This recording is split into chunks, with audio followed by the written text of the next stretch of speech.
I underestimated you, soldier. You may have killed all my men. Me sure as hell did.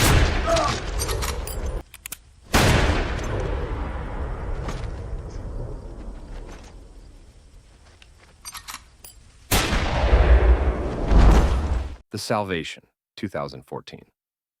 John Jensen stands at a dusty American train station in 1871, his heart pounding with anticipation. After 7 brutal years of separation, his wife Marie and young son Kristian finally step off that train, smiling like they've just walked out of a dream. This Danish immigrant worked his fingers to the bone, building a new life in America while his family waited back home. And now, they're finally together. His brother Peter greets the family warmly before heading off to handle some business in town, leaving John to savor this perfect moment with his loved ones. The stagecoach ride home starts peacefully enough. John teaches little Kristian about American wildlife, planning future hunting trips, but their joy gets shattered when 2 dangerous men replace the friendly couple who were originally sharing their ride. Vamos a hacer lo que el hombre dice.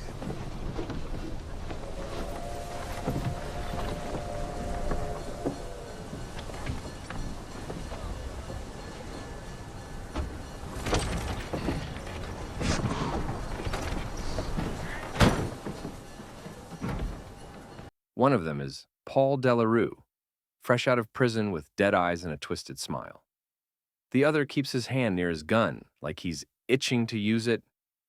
Paul starts making uncomfortable advances toward Marie, offering her a drink with that predatory look men get when they think they own whatever they want. Since Marie doesn't speak English, John quietly tells her in Danish to accept the drink just to keep things calm. But Paul won't stop there. He compares Marie's silence to his own wife, claiming she's mute because Indians cut out her tongue after killing her parents. The conversation grows more sinister by the minute. When Paul reaches for Marie's dress, John finally snaps and tells him to back off. That's when the second thug pulls his gun, and suddenly, John realizes they're completely trapped. Thinking fast, he whispers to Marie in Danish to bite Paul's ear. She does, and in the chaos, John grabs the gunman's weapon. He tells Kristian to pick up the other gun, but that split-second mistake costs them everything. Paul seizes the boy, pressing a knife to his throat, and orders John off the stagecoach, or he'll kill the family. John gets kicked out and watches helplessly as the coach disappears into the distance. He runs after them, stumbling and falling but never stopping, driven by the sound of his family's screams echoing across the wilderness. When he finally catches up, he finds Kristian's lifeless body lying beside the road like discarded trash. The sight breaks something inside John. He collapses, holding his son and crying, but grief quickly transforms into cold, calculated rage. He spots the stopped stagecoach ahead and retrieves the dead coachman's gun. Using his old soldier skills, John fires a shot to spook the horses, then systematically hunts down both killers. When he corners Paul, the coward begs for mercy, claiming he didn't hurt anyone. John doesn't waste time with conversation. He empties every bullet into the man who destroyed his family. Touch the boy!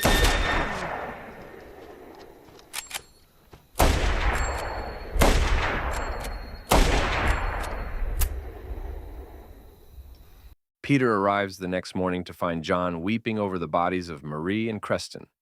The brothers bury their loved ones and decide to head west, carrying nothing but their grief and their guns. Unfortunately, their reputation as skilled marksmen draws unwanted attention in every town they visit. Meanwhile, in the dusty settlement of Black Creek, Henry Delarue storms into town with his gang like he owns the place. This former Union colonel built his reputation fighting Native Americans, and now he rules through fear and violence. He confronts Mayor Nathan Keene, who somehow manages to be the town's mayor, priest, and undertaker all at once. Delarue demands answers about 2 dead men found nearby, not knowing one of them is his own brother Paul. When Delarue discovers Paul's identity, his fury knows no bounds. He gives the town until noon to produce the killer, or he'll execute 2 innocent people as punishment. To prove he's serious, he selects Mrs. Borowski, the elderly gun shop owner, and a disabled man as his victims. The mayor pleads for mercy, but Delarue shows none. He shoots the legless man without hesitation, then kills Mrs. Borowski as her grandson, Wojtek, sobs helplessly. Still unsatisfied, Delarue murders a third person right in front of his own wife, establishing his complete dominance over the terrified community. Sheriff Malik tells everyone to stay calm and not interfere, revealing just how powerless the law has become against Delarue's reign of terror. The gang leader demands double protection payments from the townspeople, using his brother's death as justification for increased extortion. When John and Peter reach Black Creek, someone tips off the authorities about their shooting skills. John tries selling his land to Mayor Keene, but the corrupt official offers only half the original price, blaming Delarue's new taxes. Realizing he killed Delarue's brother, John accepts the low offer and hides the money in his boot, as Keene suggests. The mayor's friendly advice turns sinister when armed men surround John and arrest him after shooting his horse. The situation becomes clearer when Delarue meets with representatives from Standard Atlantic Oil Company. They hand him a bundle of cash, but warn against his violent methods. The oil executives reveal they've cut Black Creek's federal connections, leaving Sheriff Malik without backup. Their goal involves buying up all the oil-rich land in the area, using Delarue as their violent enforcer to drive down prices and force sales. Peter gets arrested too, but not before breaking a deputy's jaw and putting up a fierce fight. Sheriff Malik later sits down with John for a heartbreaking conversation, explaining how Delarue used to be a decent man before the Indian Wars twisted him into a monster. Malik tells John he must turn himself in, hoping his death will buy enough time for federal help to arrive. He describes himself as a shepherd protecting his flock, sometimes needing to sacrifice one sheep to save the rest.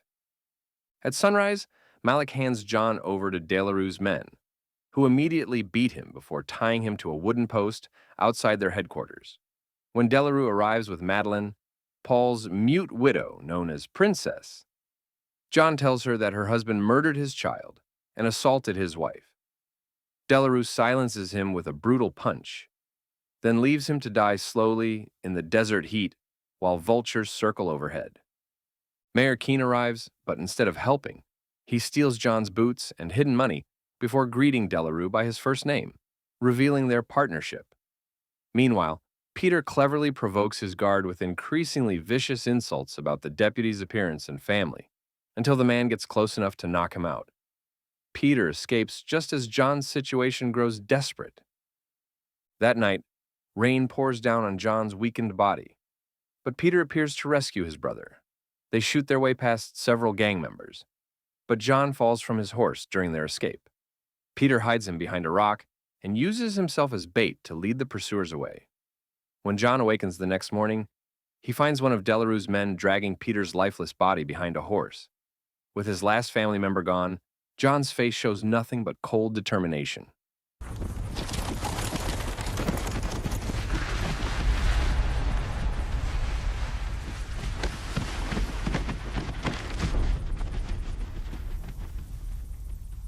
Back at Delarue's headquarters, the safe sits empty, and Madeline has vanished with all the oil money. She makes it to the train station with a heavy bag of cash, desperately hoping to escape. But Delarue's men stop the train and drag her back. When Delarue slaps her, she spits blood back in his face. His lieutenant suggests keeping her alive for their entertainment before killing her, delaying her execution, but promising more suffering. John stumbles through the wasteland until he encounters Mrs. Whistler, an armed widow who fires warning shots as he approaches her well. The well contains only thick, crude oil, but she recognizes John and provides food and water. She lost her husband to Delarue's violence and plans to leave town, inviting John to join her. He refuses, driven by his need for revenge.